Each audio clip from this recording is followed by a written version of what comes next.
পীরগিরিয়ার মাজার পূজা চলছে দেশটা জুড়িয়া, সেরেকি আর ভণ্ডামিতে দেশটা গেছে ভরিয়া।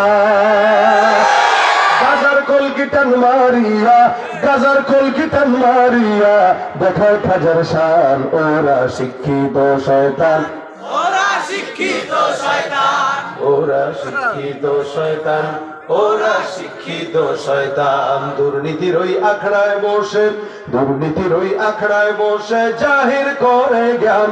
কলম দিয়ে কামায় টাকা, ধরে সাধুর ভান। ওরা শিক্ষিত শয়তান, ওরা শিক্ষিত শয়তান, ওরা শিক্ষিত শয়তান, ওরা শিক্ষিত শয়তান। ভেজালেতে ভরে গেছে দেশটায়, ব্যবসায়ীরাও রাতারাতি কালো টাকায় হাত রাঙায়।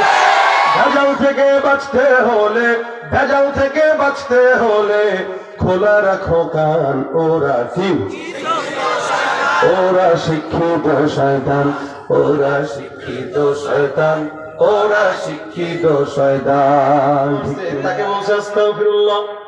দ্বিতীয় জন আসছে বৃষ্টির জন্য, তাকেও বললো আস্তাগফিরুল্লাহ। 3 নম্বর আরেক ভাই ঢুকছেন।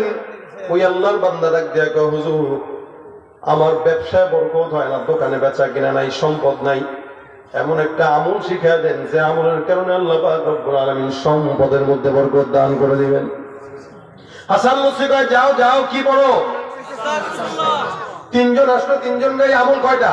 একটা। আরেকজন ঢুকলো, ঢুকে ডাক দিয়া বলে, হুজুর বিয়ে করলাম, অনেক বছর হয়ে গেল, এখনো পর্যন্ত সন্তান নাই, এমন একটা আমল শিখিয়ে দেন যে আমলের কারণে আল্লাহ পাক সন্তান দান করবে। আমাদের দেশের কিছু বেআকুল আছে, এরা সন্তান না হইলে সোজা খাজা বাবার দরবারে মাজার যায়। বলেন তো সন্তান দেনেওয়ালা কে? আল্লাহর কাছে সন্তান চাইলে পাওয়া যায়, বাবার কাছে চাইলে পাওয়া যায়। এরপরে কয়, কেউ ফিরে না খালি হাতে খাজা বাবার দরবারে। কি বলে, ঠিক না? কেউ নাকি এখান থেকে খালি হাতে ফেরে না, বরকত দিয়ে ফেরে। ভাই তার মানে আল্লাহওয়ালা বুজুর্গরা যে আসলে মিথ্যা এরকম কিছু না, বুজুর্গ দিন আছে, আল্লাহওয়ালা আছে। তবে যে আল্লাহওয়ালা, যে পীর বলবে যে নামাজ দরকার নাই, আমার সেজদা করো, মাজারে যাও, সেজদা দাও, হ্যান করো, মাজারের কাছে যাও, বাবার কাছে যাও, বুঝতে হবে এগুলা ভালো না, এগুলা বেঈমান। কথা ঠিক কিনা? সন্তান লাগলে কার কাছে যাব? সম্পদ লাগলে কার কাছে যাব? আর আপনি মাজারে যায় যদি বাবার কাছে কোন, বাবা আমার বউডারে একটু ফুটো দিয়ে দেন, বাবা আপনার একটু বোঝা, তাহলে বউডারে 1 সপ্তাহ রেখে যায়, এতে কাজ আমল আছে না, আমল টামল দিয়ে দেবো না, ইনশাল্লাহ বাচ্চা হবে। আর আপনি যদি ভাবেন আপনার এই বাচ্চা এই বিবিরে রেখে গেলে 1 সপ্তাহ রেখে দেখাবে বাচ্চা হবে, আর 1 সপ্তাহ রেখেও গেলেন, মনে করেন 1 সপ্তাহ পরে নিয়ে গেলেন, ধরলাম আর কি, বুঝবেন 1 সপ্তাহ পরে যদি সন্তান হয় এটা আপনার না, আপনার বাপের সন্তান।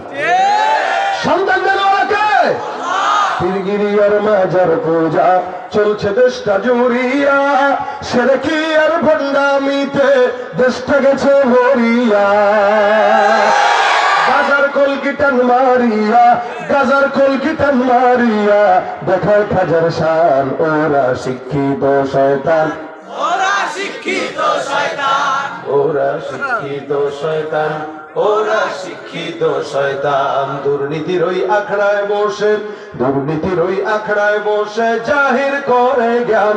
কলম দিয়ে কামায় টাকা, ধরে সাধুর ভান। ওরা শিক্ষিত শয়তান, ওরা শিক্ষিত শয়তান, ওরা শিক্ষিত শয়তান, ওরা শিক্ষিত শয়তান। যেখানে যাই ভেজালেতে ভরে গেছে দেশটায়, ব্যবসায়ীরাও রাতারাতি কালো টাকায় হাত রাঙায়।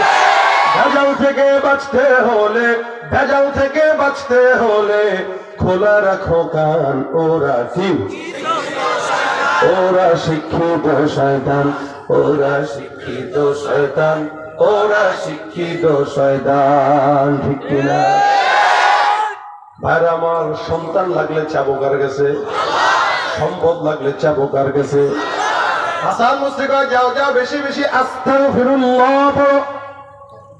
5 নম্বর আরেকজন আসছে, হুজুর আমাদের এলাকায় নদী আছে, পানি নাই, খাল আছে, পানি নাই, আমাদেরকে একটু আমল টামল দেন যেন আল্লাহ পাক নদী নালাগুলো পানি দিয়ে ভরপুর করে দেয়।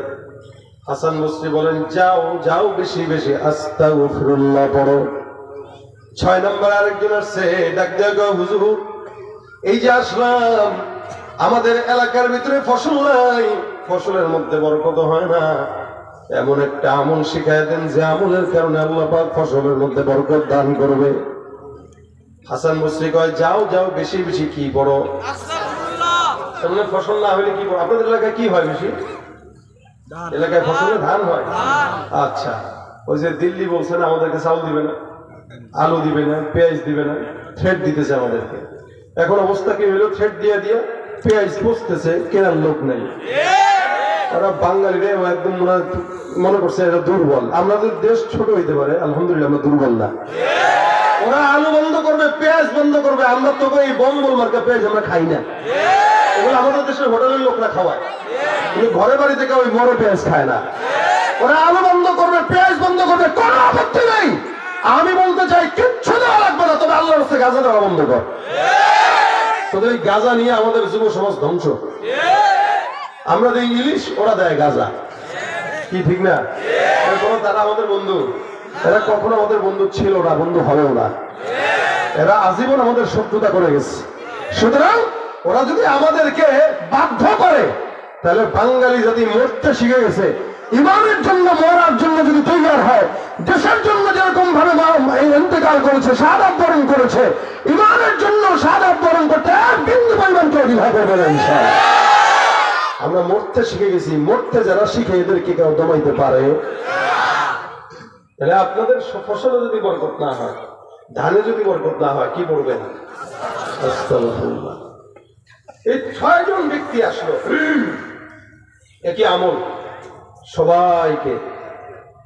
তাহলে সবাইকে একই আমল দেওয়ার পরে পাশের যে লোকগুলো আছে এরা কয়, বুঝলাম না, হুজুর দিয়ে একই আমল দেয় সবাই, আমল তেমন কি আর পারে না, কি বুঝলাম না। আচ্ছা, আপনাদের এলাকায় দেখবেন কিছু হাতুড়ে ডাক্তার আছে, পেট ব্যথা হইলেও কয় না পায় এক্সট্রা, মাথা ব্যথা হইলেও না পায় এক্সট্রা, জ্বর হইলেও না পায় এক্সট্রা, ঠান্ডাতেও না পায় এক্সট্রা, বুঝি না পায় এক্সট্রা। এখন আপনারা আবার এই হাতুড়ে ডাক্তার হাসান আল বসরি রাহমাতুল্লাহ আলাইহি মনে করেন না। উনি বলতেছেন, শোনো, আমি যেই কথাটা বলছি, যে আমলটা দিছি, এটা আমার পীরের দেওয়া না, বাবার দেওয়া না, এই আমলটা স্বয়ং আল্লাহ পাক কোরআনের মাধ্যমে আমাদেরকে দিয়েছেন। আমলটা কে দিয়েছেন? জিকির করেন তো, জিকির করুন।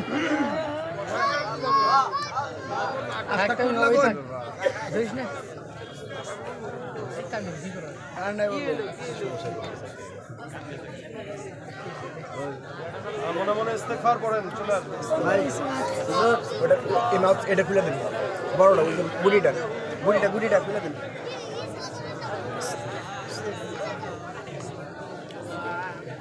কো নাজমুল ভাই, ওই নাজমুল ভাই, গুড়িটা উপরে উপরে বড়টা হাতে ওইটা দেন খুলে বাস।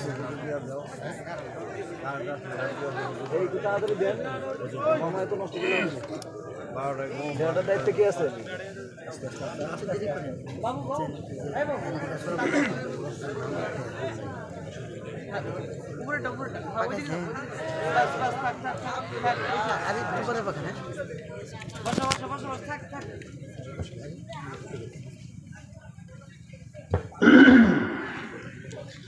ছয় জন আসলো, 6 জনকে আমল কয়টা? একটা। হাসান বসরি বলতেছেন, দেখো আল্লাহ পাক বলেন, ফাকুলতু আস্তাগফিরু রাব্বাকুম ইন্নাহু কানা গফফারা ইউরসিলিস সামাআ আলাইকুম মিদরারা ওয়া ইমদিদকুম বিআমওয়ালিন ওয়া বানিনা ওয়া ইয়াজআল লাকুম জান্নাতিন ওয়া ইয়াজআল লাকুম আনহারা। এক নম্বরে কোন বান্দা যদি ইস্তেগফার করে, আল্লাহ বলেন ওই বান্দাকে আমি আল্লাহ রাব্বুল আলামিন ক্ষমা করে দেই। 2 নম্বরে কেউ যদি ইস্তেগফার করে, আসমান থেকে বৃষ্টি যদি না হয়, আমি আল্লাহ আসমান থেকে ইস্তেগফারের আমলের বরকতে বৃষ্টি দান করে দিব। 3 নম্বর, কারো যদি বরকত না হয় সম্পদে, আল্লাহ বলেন সম্পদ না থাকলে ইস্তেগফার করবে তো আমি আল্লাহ পাক বান্দার সম্পদে বরকত দান করে দেব।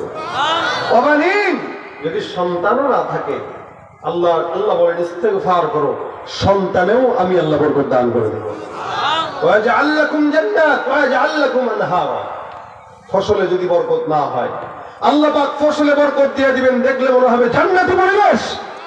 এবং নদী নালায় যদি খাল বিলে পানিও না থাকে, বান্দা যদি ইস্তেগফার করে, আমার আল্লাহ বান্দার জন্য নহর প্রবাহিত করে দিবেন। সুবহানাল্লাহ। আমল কয়টা? সহজ না কঠিন? জবান দিয়ে বলেন আস্তাগফিরুল্লাহ। জবানের কোনো কাজ নাই, হাতের কাজ আছে, পায়ের কাজ আছে। জবানের কাজ থেকে গীবত করা, শিকায়াত করা। মাগরিব থেকে এই পর্যন্ত দিনের কথা শুনলেন, যদি জিজ্ঞাসা করি কি কি শুনছেন, দেখবেন ভুলেই গেছেন অধিকাংশ কথা, মনে নাই। তবে যেই কথাটা বলতেছি মাসা পর্যন্ত, এই কথাটা যদি কেউ নিয়ে যেতে পারে, ইনশাআল্লাহ কামিয়াবিটা এখানেই, ঠিক কিনা? সব ভুলে যান, কোনো সমস্যা নেই, এটা মাথায় নেন। আমার এই 7-8 ঘন্টা সফর করে, যদিও 2 ঘন্টার রাস্তা না, এই 7-8 ঘন্টা সফর করে আসা, শীতের ভিতরে আপনাদের বসা, আবার বাসায় যাওয়া, সবকিছু সার্থকতা তখন যখন কেউ একটা কথা শুনবে, কি আস্তাগফিরুল্লাহ। এখান থেকে যদি 5 জন মানুষ নিয়ে যায় যে আমি আজকে থেকে ইস্তেগফারটা করব, আমার বিপদ আছে, আমার ইস্তেগফার করা